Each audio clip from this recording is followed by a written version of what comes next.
ተመስገን በአዲሶ ዝም ብሎ አርቲስት ብቻ አይደለም። እርሱ የታሪክ ሊቅ ነው፣ ታሪክ ነጋሪ ነው፣ ስቶሪ ቴለር ነው። ጥበብን ወደ ላቀ ደረጃ ያሸጋገረ በቃላት ስዕል የሚስል የኪነ ጥበብ ሰው ነበር። ጨዋታው የማይጠገብ ቁም ነገርን ከሳቅ ጋር አዋህዶ የሚያቀርብ የብዙዎቻችን ወዳጅ ነበር ተመስገን በአዲሶ።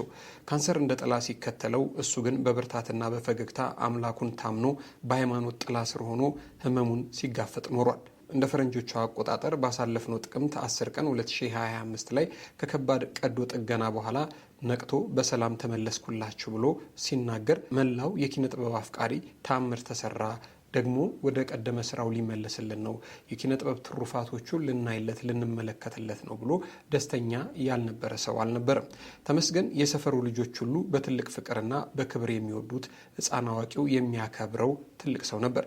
እንኳንና ሰው ቀርቶ የሰፈር ቡችሎች ሁሉ ሳይቀሩ ጅራታቸውን እየቆሉ እግር እግሩ ስር የሚከተሉት የሰው መውደድና ፍቅር በብዙ የተቸረ ሰው ነው።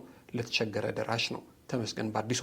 አርቲስት ተመስገን በአዲሶ የኢትዮጵያን የኪነ ጥበብ አድማስ በልዩ ጨዋታ በአዋቂነቱ ሲያስውባት በደግነቱና በክህሎቱ የብዙዎችን ልብ ሲያሸንፍ የቆየ አዋቂም ታዋቂም የኪነ ጥበብ ሰው ነበር። ተመስገን እንዳይጥለው ሲታገለው ከሰነበተው ካንሰር ጋር በብዙ ብርታትና በብዙ ጸሎት ታግሎ በመጨረሻ ግን ሳይችለው ቀረና ተሸነፈ። ሞት መቼም ለማንም ሰው የማይቀር ዕጣ ፈንታ ሆነና ይህ ትልቅ የኪነ ጥበብ ሰው ከዚህ ዓለም ድካም አረፈ።